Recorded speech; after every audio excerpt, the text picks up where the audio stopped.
Fred Matiang'i ametuhumu serikali kwa madai ya kutoa vitambulisho vya taifa vya Kenya kwa baadhi ya raia wa kigeni.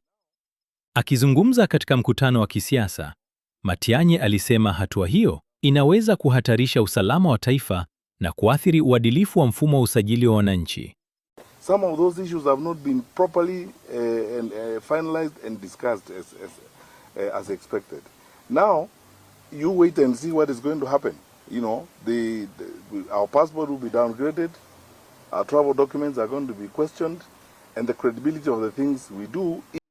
Kwa upande wake, serikali imekanusha madai hayo na kusisitiza kuwa vitambulisho vinatolewa kwa wananchi wa Kenya wanaostahili pekee baada ya kufuata taratibu za uthibitishaji wa uraia. Serikali imeeleza kuwa mabadiliko yaliyofanywa katika mfumo wa utoaji wa vitambulisho yanalenga kurahisisha huduma kwa wananchi bila kuathiri usalama wa nchi. Swala hilo limezua mjadala mkubwa nchini, huku baadhi ya viongozi wakimuunga mkono Matiang'i na wengine wakisema madai hayo yanapaswa kuthibitishwa kwa ushahidi wa kutosha.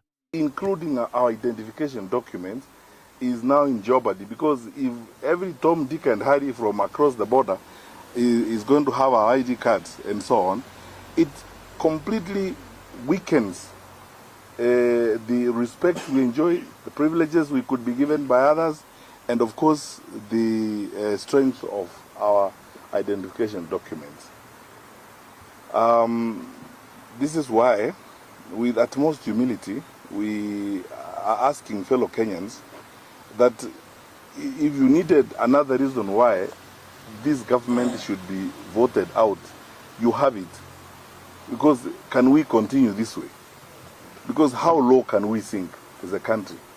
That conspiracy that you saw, that cartel of evil that is selling our documents, that is interfering with our identification documents, all of it driven by the desire to create fictitious numbers and fictitious identities to facilitate voting of even non-Kenyans during the 2027 general elections.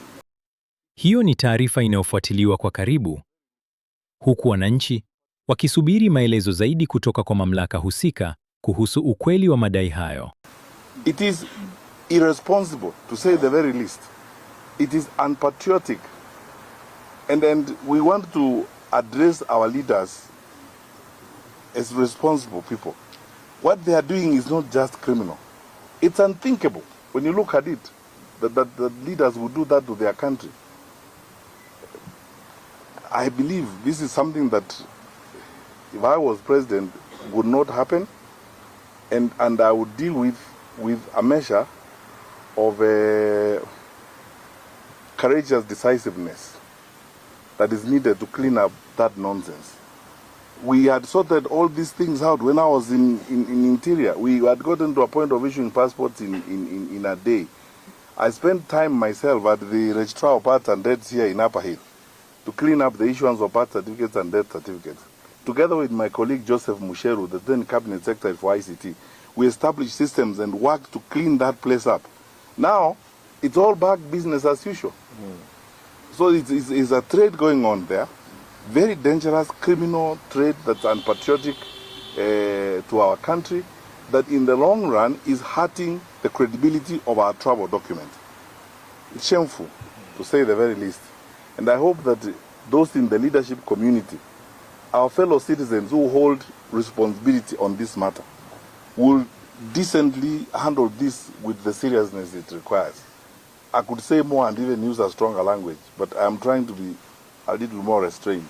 Thank you very much.